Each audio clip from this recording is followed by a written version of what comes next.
आज हामी तपाईलाई पावर सकेट कसरी फिट गरिन्छ भनेर देखाउन गइरहेका छौं।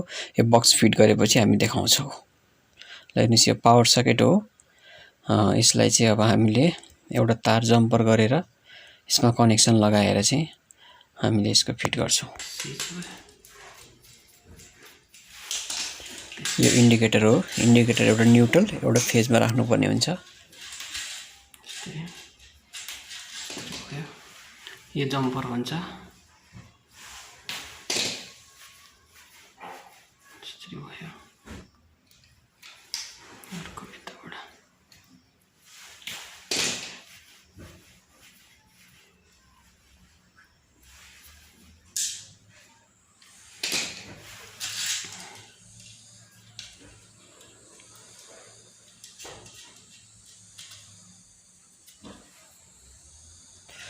Please like, comment, share and subscribe.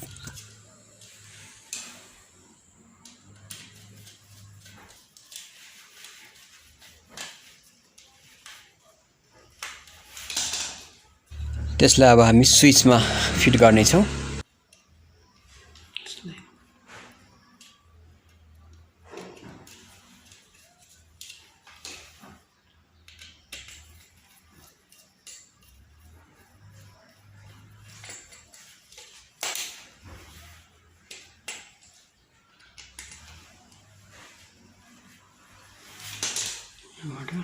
यसमा हाल्नुपर्ने हुन्छ। यसमा यसरी जान्छ।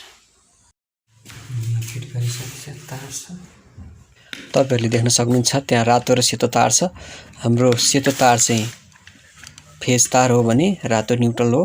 हामीले रातोलाई न्यूट्रलको पोइन्टमा जोड्ने छौं, त्यो एउटा इन्डिकेटर सहित, र अर्को सेतो तारलाई चाहिँ स्विचको अर्को पोइन्टमा जोड्ने छौं। यसको यहाँ switch. Please like, share, subscribe गर्न नबिर्सिनु होला।